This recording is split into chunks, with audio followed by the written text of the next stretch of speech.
ఒక అంకిత భావం గల వ్యవసాయ శాస్త్రవేత్త డాక్టర్ గోపాల్జీ త్రివేది, పద్మశ్రీ 2026.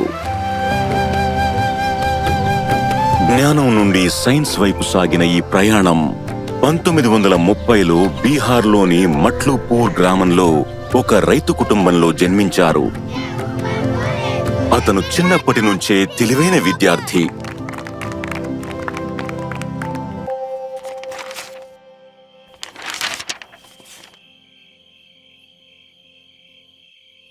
కాని 10వ తరగతిలో ఉన్నప్పుడు అతని తండ్రి మరణించాడు.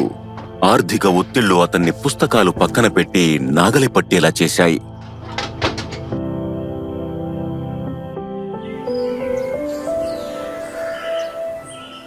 ఇలా రా నాయనా.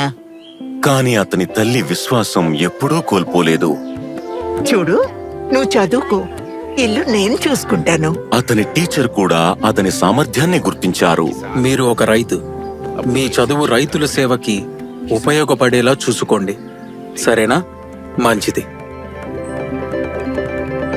అతను తన అప్లికేషన్ ఒక సాధారణ పోస్ట్ కార్డుపై ఇచ్చినప్పటికీ పూసా వ్యవసాయ విశ్వవిద్యాలయం అతని అడ్మిషన్తో పాటు స్కాలర్షిప్తో స్వాగతించింది. అక్కడ వ్యవసాయ విస్తరణకు సంబంధించి తన లక్ష్యాన్ని అతను PhD అంశాన్ని ఎంచుకున్నారు. తర్వాతి సంవత్సరాల్లో ఆయన ప్రొఫెసర్గా, యూనివర్సిటీ డైరెక్టర్గా, తర్వాత వైస్ ఛాన్సలర్గా సేవలందించారు. ఒక సైంటిస్ట్గా ఆయన వ్యవసాయాన్ని మరియు రైతులని శక్తివంతం చేయటానికి తనను తాను అంకితం చేసుకున్నారు. ఆయనలో ఒకరోజు నిశ్శబ్దమైన ఆత్మజ్ఞానం మేల్కొనే వరకు నగరం నుండి ఒక గ్రామాన్ని పోషించలేరు.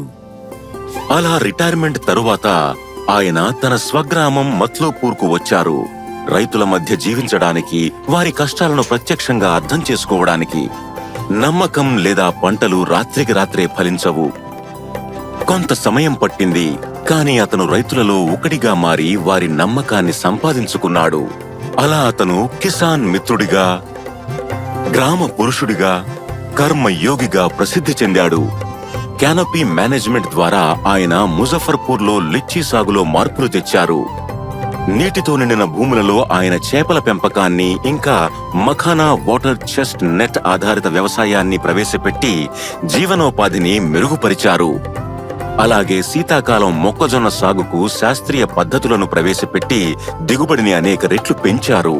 గోపాల్జీ అవిశ్రాంత కృషి వల్ల వ్యవసాయం విజ్ఞాన శాస్త్రపు పునాదులను పొందింది. రైతులు శ్రేయస్సును, గర్వాన్ని రెండింటినీ పొందారు. ఆయన రూపొందించిన త్రివేది పారీఖ్ స్కేల్ నేడు వ్యవసాయ పరివర్తనకు ప్రపంచవ్యాప్తంగా ఆమోదించబడింది. ఆయన స్వయంగా వ్యవసాయ ప్రపంచంలో నిస్వార్థ సేవకు సజీవ నిదర్శనంగా నిలిచారు. పొడవ పరిమళించడం విజయం కాదు, దాని సువాసన దాని వేర్లతో కనెక్ట్ అయి ఉంటుంది.